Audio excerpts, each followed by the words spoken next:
Daripada jauh-jauh ke Solo nyari makam orang tuanya Pak Jokowi, mending ke makam nenek moyang mereka kan lebih bagus kali ya. Betul. Yang lebih bagus lagi mendingan mereka dimakamin, Bang. Itu bagus banget, Bang, itu. Dimakamin. Sudah top itu. Daripada dia kunjungin makam-makam nggak selesai-selesai, mendingan mereka dimakamin, Bang. Lebih keren kan ada batu nisan Roy Suryo, ya kan.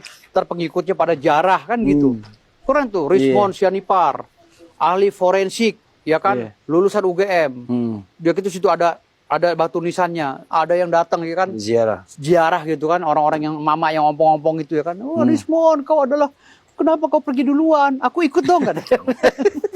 Harusnya gitu, bikin batu nisan bagus, Bang gitu.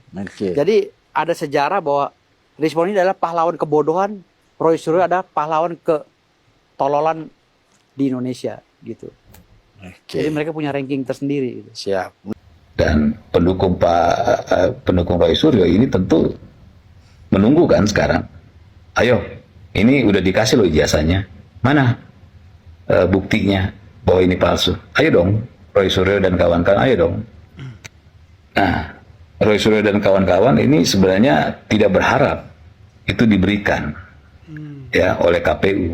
Karena ketika diberikan, maka selesai sudah jualan mereka. Makanya untuk menghindari pertanyaan dari pendukung mereka sendiri, pendukung Roy Suryo dan kawan-kawan, mereka akhirnya membuat drama baru. Ya. Mereka sudah tidak lagi bicara soal ijazah palsu, tapi mereka mulai membuat drama baru, mendatangi makam orang tua Pak Jokowi, lalu membuat narasi, ya, seolah-olah ya ini narasi yang mereka buat ya ke publik seolah-olah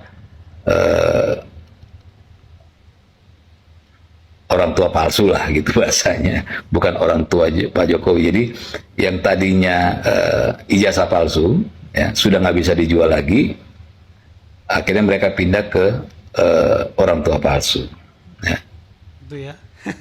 Apa yang mereka lakukan ini untuk menghindari pertanyaan dari pendukung mereka sendiri.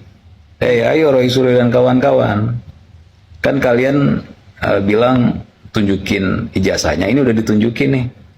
Mana pembuktiannya? Hatersnya Pak Jokowi ini banyak nih. Minimal 16% atau minimal 16-25 hatersnya Pak Jokowi ini. Kan bisa kita jahit nih kebencian ini dengan tuduhan-tuduhan tidak mengenakan terhadap Pak Jokowi. Tapi sebaiknya diteliti sih, ini apakah ada gangguan kejiwaan atau memang ada yang orkestrasi gitu. Ada gangguan kejiwaan atau ada yang mendanai, ini menurut Bung Hasan Nasbi ya teman-teman. Jadi antara itu, karena napasnya kok panjang sekali nih kelompok ya. Setiap hari bahkan kerjanya menggugat ijazah Pak Jokowi, ijazah Gibran, dan kemarin ke makam ibu Pak Jokowi, yang dimana semua itu butuh biaya karena aktivitas dengan jarak jauh, padat begitu ya. Mereka tentu mengabaikan atau meninggalkan pekerjaan sehari-hari mereka yang mungkin itu sumber nafkahnya. Nah, kalau mereka bisa begitu fokus di dalam pekerjaan ini, pertanyaannya kan apa yang seperti dikatakan Pak Jokowi, ya kok bisa panjang napasnya? Apakah ini udah menjadi pekerjaan mereka dan mereka mendapatkan benefit dari situ? Nah, ini pertanyaan ya teman-temannya, kita nggak nuduh. Salah, ini salah, nggak bisa baca undang-undang, nggak usah ngomong undang-undang, Mas. Coba Anda baca di pasal 17 18. Saya nggak usah baca, saya ya, buat. Baca sekarang coba. Saya yang buat. Saya baca tiap hari. Iya. Pasal 18 ya. Coba. Bunyi. Pasal 18 ya. Itu silakan dibuka ya. Coba bunyi. Kalau artinya nih. Kalau itu untuk kepentingan pejabat publik. Iya. Kepentingan publik. Public domain. Itu ada pasalnya di situ. Saya yang kemudian membuat undang-undang itu dan ada pasalnya pada tahap-tahap. Ya kalau yang buat pasti hafal dong. Apalah, sebutin. Sebutin. Tanggal aja, tidak semuanya. Kita yang buat. Dia buat tapi dia nggak tahu. Tapi dia nggak jawab. Nggak usah. Nggak ada bisa dibantu. Ini juga nggak ada pasalnya.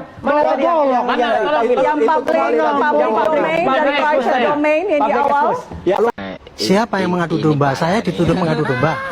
Yang nuduh siapa? Yang nuduh saya nuduh Mas? Gimana Mas Roy Suryo? Saya nuduh saya? Saya tanya dulu. Saya tanya dulu, nggak saya tanya. Bapak salah terima. Bukan, ini Mbak Tifa mengatakan Bapak minta dengan Bapak. Tifa.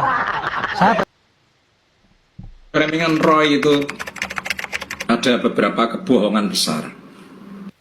Tadi dia mengatakan bahwa orang-orang yang hadir di acara Dies Natalis Fakultas Kehutanan ke-62 sudah diketahui track recordnya.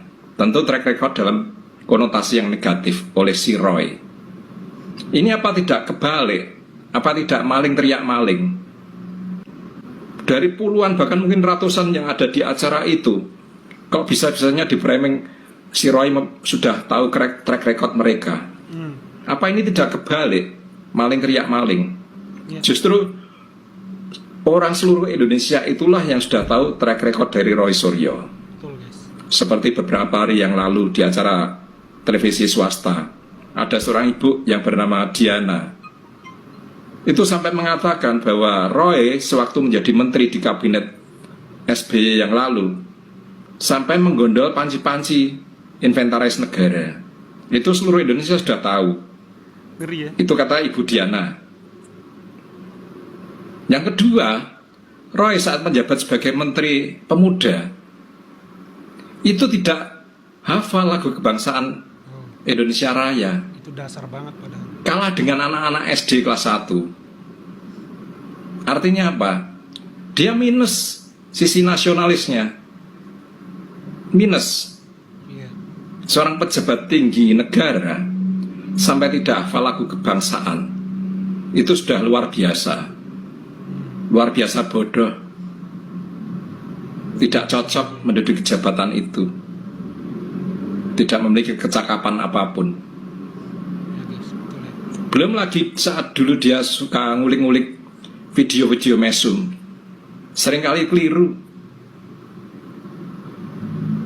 Dan lain-lain. Itulah track record dari Roy Suryo yang sudah diketahui umum. Sudah diketahui publik Indonesia seluruhnya. Justru kebalik kan, bahwa dia memiliki track record yang buruk. Belum lagi dia adalah bekas napi, pernah dipenjara. Parah ya guys. Track record apa lagi yang mau dibanggakan oleh Roy? Itu ya teman-teman, kalau kata Ade Armando, Roy Suryo ini aneh karena ketika debat pun bahkan sering ketawa-ketawa sendiri ya teman-teman. Kan ini dipertanyakan waktu itu juga oleh Ade Armando ya. Ini kita di depan mahasiswa loh, di depan televisi loh. Kok lawan bicara lagi ngomong, dia ketawa-ketawa teman-teman. Ini kan gejala apa ini teman-teman? Aneh, karena kalau orang normal lagi berdebat, ya disimak lawan debatnya. Terlepas dari dia setuju atau tidak, ya disimak lawan debatnya. Ya ini karena Roy Suryo tidak lagi membuka ruang teman-teman untuk ya teman-teman lawan bicaranya itu dianggap punya kebenaran. Jadi dia menganggap cuman dirinya yang benar, jadi cuman buktinya yang benar. Jadi ini menurut saya adalah sebuah gejala yang tidak akademik ya dari Roy Suryo. Kalau dia selalu bilang akademik, ini ilmiah, apa yang ditunjukkannya sehari-hari perihal gugatannya soal ijazah ini malah menurut saya jauh dari spirit akademik tadi ya teman-teman, yang membuka ruang untuk menghormati lawan debat seperti itu teman-teman ya. Kalau menurut teman-teman bagaimana nih? Coba tambahkan deh di kolom komentar. Itu saja video kali ini. Terima kasih yang sudah menyimak sampai selesai. Sampai jumpa di video saya selanjutnya.